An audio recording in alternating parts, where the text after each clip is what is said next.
شوف الفيديو ده كده وبعدين احكي لك قصته. السلام عليكم يا جدعان.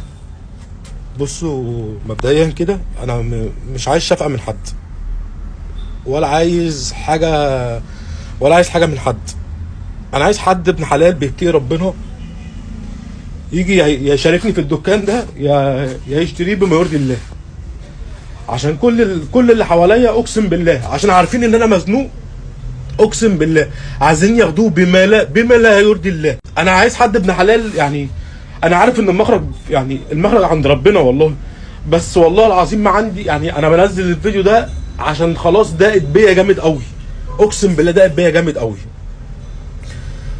مش عارف اعمل ايه والله. بنزله يمكن تحصل معجزه من عند ربنا، ان حد يشوفه، حد ابن حلال يخش معايا شريك في المحل، او يشتريه بما يرضي الله.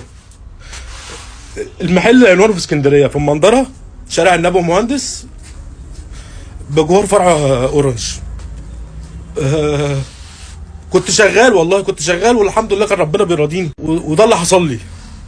ده اللي حصل لي. انا مش عايز شفقه من حد، انا عايز حد ابن حلال مقتدر يا يشتري المحل بما يرضي الله، لان هو مش بتاعي، بتاع والدي وابويا، كتر مليون الف خيره ان هو هيبيعه وهيسد اللي عليا. بس اللي عايز ياخد المحل عشان عارف ان انا مزنوق وان لازم ابيع المحل اليومين دول، عايز ياخده بما يرضي الله، عايز ياخده بما لا يرضي الله، والله عايز ياخده بما لا يرضي الله. ده مكاني وده محلي، تمام. والمحل فيه صندره ثواني. لو حد يعرف اي حد يا جدعان ابن حلال مقتدر يجي يساعدني يا جدعان. ده محلي، دي الصندره، والمحل الحمد لله والله العظيم كان شغال وكان ربنا بيراضيني. بس انا غلطان والله. بس عايز حد يعني حد بما يرضي الله يجي يشاركني، يجي يشتري المحل بما يرضي الله. والله العظيم كل اللي حواليا ما بني ادمين، اقسم بالله كل اللي حواليا ما بني ادمين. لو في حد ابن حلال مقتدر انا مش عارف انا بكلمكم ازاي. انا عارف ان والله العظيم انا عارف انا بكلمكم ازاي.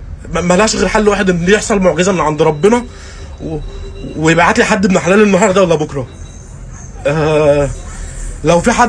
لو في اي حد مقتدر يقدر يشاركني، يعني هيبقى نجدني والله. في البدايه كده، اللهم اعوذ بك من الهم والحزن، واعوذ بك من الجبن والبخل، واعوذ بك من العجز والكسل، واعوذ بك من غلبة الدين وقهر الرجال. بعيد عن اي حد هيقف معاك، اكيد ربنا 100% هيقف معاك. الكلام اللي طالع من القلب